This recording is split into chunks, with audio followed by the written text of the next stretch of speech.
ওম নমঃ ভগবতে বাসুদেবায়। জয় শ্রীকৃষ্ণ। রাধে রাধে। নমস্কার সকল ভক্তবৃন্দকে রিমিস ভার্সন এই চ্যানেলের পক্ষ থেকে সকলকে সুস্বাগতম। আশা করছি কৃষ্ণ কৃপায় আপনারা সকলেই ভালো আছেন, সুস্থ আছেন। এখন চলছে 1432 বঙ্গাব্দের বৈশাখ মাস, আর এই বৈশাখ মাসের প্রথম পূর্ণিমা বৈশাখী পূর্ণিমা বা বুদ্ধ পূর্ণিমা বা মাধবী পূর্ণিমা। বন্ধুরা, আজকের এই ভিডিওটিতে আপনাদের সামনে আলোচনা করব বৈশাখ মাসের প্রথম পূর্ণিমা অর্থাৎ বৈশাখী পূর্ণিমা বা বুদ্ধ পূর্ণিমা কত তারিখে পালিত হবে, বাংলা পঞ্জিকা অনুযায়ী পূর্ণিমা তিথি শুরু এবং শেষ কখন হচ্ছে, শুভ সময় কখন, এই বুদ্ধ পূর্ণিমা কেন পালন করা হয়, এই বুদ্ধ পূর্ণিমার ইতিহাস কি, এই সমস্ত কিছু নিয়ে জানবো আজকের এই ভিডিওটিতে। আশা করছি ভিডিওটি আপনাদের উপকৃত করে তুলবে, তাই ভিডিওটি সম্পূর্ণ দেখার অনুরোধ রইল। বুদ্ধ পূর্ণিমা বা বৈশাখী পূর্ণিমা বৌদ্ধ ধর্মাবলম্বীদের কাছে একটি গুরুত্বপূর্ণ উৎসব। এই পবিত্র তিথিতে গৌতম বুদ্ধ জন্মগ্রহণ করেছিলেন এবং জ্ঞান লাভ ও মহাপরিনির্মাণ এই তিনটি গুরুত্বপূর্ণ ঘটনা ঘটেছিল। এই কারণেই এই দিনটিকে বুদ্ধের জন্মদিন এবং জ্ঞান লাভের জন্য বিশেষভাবে উদযাপন করা হয়। বৈশাখ মাসের পূর্ণিমায় জন্মগ্রহণ করেছিলেন গৌতম বুদ্ধ, তাই এই দিনটি গোটা বিশ্ব জুড়ে বুদ্ধ পূর্ণিমা বা বুদ্ধ জয়ন্তী পালন করা হয়। বৌদ্ধ ধর্মাবলম্বীদের পাশাপাশি হিন্দুদের কাছেও এই দিনটি অতি পবিত্র একটি দিন, কারণ হিন্দু ধর্ম অনুসারে শ্রী বিষ্ণুর নবম অবতার হিসাবে গণ্য করা হয় এই গৌতম বুদ্ধকে।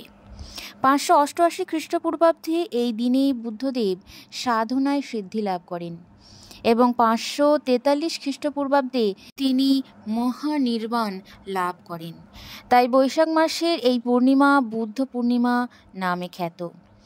এই বৈশাখী পূর্ণিমাতেই বোধি বা মহানির্মাণ লাভ করেছিলেন কপিলাবস্তুর রাজা শুদ্ধোধনের পুত্র সিদ্ধার্থ।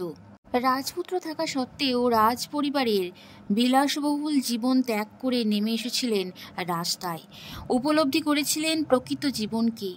বৈশাখী পূর্ণিমাতেই গৃহত্যাগী রাজকুমার বোধি লাভ করেন এবং তারপর তিনি গৌতম বুদ্ধ নামে সর্বত্র পরিচিত হন।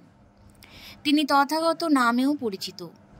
2500 বছর আগে বোধি জ্ঞান লাভ করার পর গৌতম বুদ্ধ তার শিষ্যদের মধ্যে যে ধর্ম প্রচার করেছিলেন তাই বৌদ্ধ ধর্ম নামে পরিচিত, যা ইতিহাসের পাতায় আজ রয়েছে।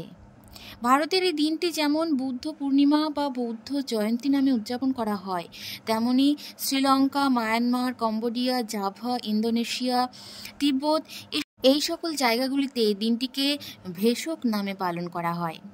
এবছর অর্থাৎ 2025 সালের বুদ্ধ পূর্ণিমা বা বৈশাখী পূর্ণিমা তিথি শুরু হচ্ছে 27শে বৈশাখ রবিবার রাত্রি 7টা 17 এবং পূর্ণিমা তিথি সমাপ্ত হচ্ছে 28শে বৈশাখ সোমবার রাত্রি 9টা 19 এবং ইংরাজির 11ই মে 2025 এই দিনে পূর্ণিমা তিথি শুরু হচ্ছে এবং তিথি শেষ হচ্ছে 12ই মে 2025।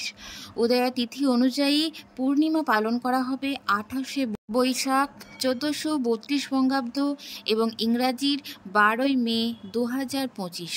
এই দিনেই সুসম্পন্ন হবে বুদ্ধ পূর্ণিমা বা বৈশাখী পূর্ণিমা বা মাধবী পূর্ণিমা। স্মার্ত এবং গোস্বামী মতে এই দিনে থাকছে শ্রী শ্রী নৃসিংহ চতুর্দশী ব্রতের পারণ এবং পারণের সময় হলো পূর্বাহ্ন 9টা 23 মধ্যে এবং এই দিনেই পূর্ণিমার ব্রত পালন করা হয়। পূর্ণিমা তিথিতে বাড়িতে অনেকেই সত্যনারায়ণ পূজা দিয়ে থাকেন, তাই এই দিন সত্যনারায়ণের ব্রত হবে সন্ধ্যা 6টা 6 রাত্রি 7টা 42 মধ্যে শ্রী শ্রী সত্যনারায়ণ পূজার ব্রত। এই পূর্ণিমা তিথিতে উপবাস এবং পূর্ণ কর্ম করলে শুভ ফল পাওয়া যায়। অন্যান্য পূর্ণিমায় যেমন উপবাস করা হয় ঠিক তেমনই এই বৈশাখী পূর্ণিমার ব্রততেও একই রীতি রয়েছে। এই দিনে সূর্যোদয়ের আগে কোনো পবিত্র নদী বা জলাশয়ে স্নান সেরে তারপর সূর্য মন্ত্র জপ করে সূর্যদেবকে অর্ঘ্য অর্পণ করবেন। তারপর উপবাসের ব্রত নিন এবং ভগবান শ্রী বিষ্ণুর পূজা করবেন। তারপর ভগবান শ্রী বিষ্ণুর সামনে নৈবেদ্য নিবেদন করুন এবং অবশ্যই এই দিনে একটি তেলের প্রদীপ জ্বালাবেন এবং তিল উৎসর্গ করলে শুভ ফল প্রদান করে। এই দিনে যদি সামর্থ্য হয় তাহলে ৫ জন বা ৭ জন দরিদ্র ব্যক্তিকে চিনি সহ তিল দান করলে ব্যক্তির সমস্ত পাপের অবসান হয়। দিনে অবশ্যই নিরামিষ আহার করবেন এবং অহিংসা, ধর্মপালন, জীব হিংসা, মাংস ভক্ষণ এই সকল কাজ থেকে দূরে থাকবেন। গৌতম বুদ্ধ এই দিন বুদ্ধগয়ায় একটি বটগাছের নিচে বসে টানা ৪৯ দিন ধ্যান করেন এবং তারপর তিনি বোধি লাভ করেছিলেন। জীবজগতে কষ্টের হাত থেকে মুক্তি দেওয়ার পথ প্রশস্ত করেন তিনি। মাত্র ৩০ বছর বয়সে স্ত্রী, পুত্র এবং সিংহাসনের মায়া ত্যাগ করে সন্ন্যাস গ্রহণ করেছিলেন। প্রচার করেন বৌদ্ধ ধর্মের কথা। তার প্রচারিত ধর্মের মূল কথা অহিংসা, দয়া ও ভালোবাসা। তাই বন্ধুরা, এই বুদ্ধ পূর্ণিমার মতো পবিত্র তিথিতে জীব হত্যা, অনাচার, অহিংসা এই সমস্ত কাজ থেকে দূরে থাকবেন। বন্ধুরা, আজকের পর্বটি এই পর্যন্তই ছিল। সকলে ভালো থাকুন, সুস্থ থাকুন। আবারও দেখা হচ্ছে আপনাদের সাথে নতুন কোনো পর্ব নিয়ে।